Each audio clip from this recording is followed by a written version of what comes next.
নামাজের শেষ বৈঠকে এই ছোট্ট দোয়াটা না পড়া পর্যন্ত আপনি কখনো সালাম ফিরাবেন না।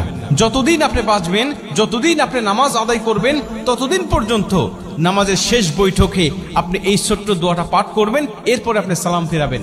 এতে কি হবে? প্রথমত আল্লাহ পাক আপনাকে ঈমানের সাথে মৃত্যু দিবে। আপনার মৃত্যুটা যখন হবে তখন ঈমানের সাথে মৃত্যু হবে। আর কোনো ব্যক্তির মৃত্যুটা যদি ঈমানের সাথে হয়ে যায়, ভাই, ওর দুনিয়ার জমিনের কিচ্ছুর প্রয়োজন নাই।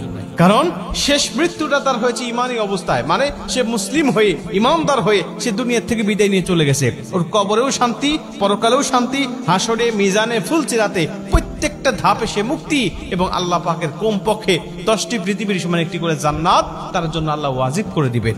কারণ শেষ মৃত্যুটা তার হয়েছে ইমানি হালতে।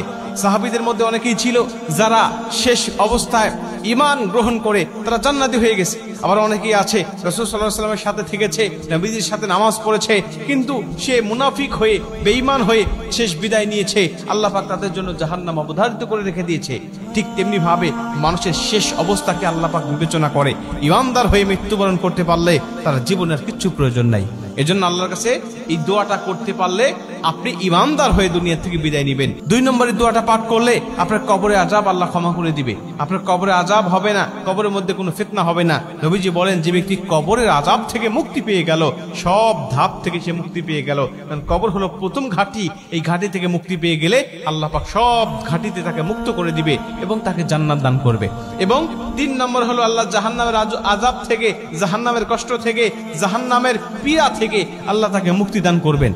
এবং 4 নম্বর হলো দাজ্জালের ফিতনা থেকে আল্লাহ পাক তাকে হেফাজত করবেন। ভাই, দাজ্জালের ফিতনা হলো পৃথিবীতে আদম আলাইহিস সালাতু ওয়াস সালাম থেকে শুরু করে নিয়ে আমাদের নবী মুহাম্মদ রাসূলুল্লাহ সাল্লাল্লাহু আলাইহি ওয়াসাল্লাম পর্যন্ত যত নবী রাসূল এসেছে, সমস্ত নবী রাসূল এই দাজ্জালের ফিতনা থেকে তার উম্মতকে সতর্ক করেছে।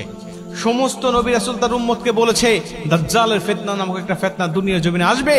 এত বড় ফিতনা দুনিয়ার জমিনে আর কখনো মানুষ দেখতে পাবে না। এত বড় ফিতনা মানুষগুলোকে বেঈমান বানিয়ে ফেলবে মুহূর্তের মধ্যেই। আল্লাহ তাকে কিছু অলৌকিক ক্ষমতা দিবেন, আল্লাহ পাক তাকে কিছু অলৌকিক ক্ষমতা দিবেন ঈমানদারদেরকে যাচাই করার জন্য। তখন এই দাজ্জাল এসে দুনিয়ার জমিনে তার অনুসারী আর অনুগামী করবেন মানুষগুলোকে, বিভিন্ন ক্ষমতা আল্লাহ তাকে দেখাবেন। ওই ক্ষমতাগুলো মানুষগুলোকে দেখিয়ে দেখিয়ে সে পথভ্রষ্ট করবেন। এই জন্য আল্লাহ পাকের কাছে এই দোয়াটা করতে পারলে আল্লাহ সেই আযাব থেকে বা সেই ফিতনা থেকেও আপনাকে মুক্তি দান করবেন। দোয়াটা ছোট্ট দোয়া আমি আপনাদেরকে বলি, সেটা হলো আল্লাহুম্মা ইন্নী আউযু বিকা মিন আযাবিল কবর, আল্লাহুম্মা ইন্নী আউযু বিকা মিন আযাবি জাহান্নাম, আল্লাহুম্মা ইন্নী আউযু বিকা মিনাল মাহইয়া ওয়া মামাত, আল্লাহুম্মা ইন্নী আউযু বিকা মিন ফিতনাতি মাসিহিদ দাজ্জাল। আপনি এই দোয়াটা পাঠ করবেন, এরপরে আপনি সালাম ফিরাবেন। এইটা যদি আপনি কন্টিনিউ করতে পারেন, এই আমলটা যদি আপনি কন্টিনিউ করতে পারেন, তাহলে আল্লাহ অবশ্যই আপনাকে এই 4টি ফিতনা থেকে আপনাকে হেফাজত করবে। ঈমানের সাথে মৃত্যু হবে, কবরের আযাব থেকে রক্ষা করবে, জাহান্নামের আযাব থেকে রক্ষা করবে, এবং আল্লাহ পাক আপনাকে ফিতনা, দাজ্জালের ফিতনা থেকে আল্লাহ হেফাজত করবে। তার মানে আপনি দুনিয়াতেও শান্তিতে বসবাস করতে পারবেন, এবং দুনিয়া থেকে বিদায় নেওয়া থেকে শুরু করে নিয়ে প্রত্যেকটা ধাপে আল্লাহ আপনাকে শান্তির ব্যবস্থা করে দিবেন, এবং শেষ শান্তির জায়গা জান্নাতের মধ্যে আল্লাহ আপনাকে চিরস্থায়ী বাসিন্দা করে দিবেন।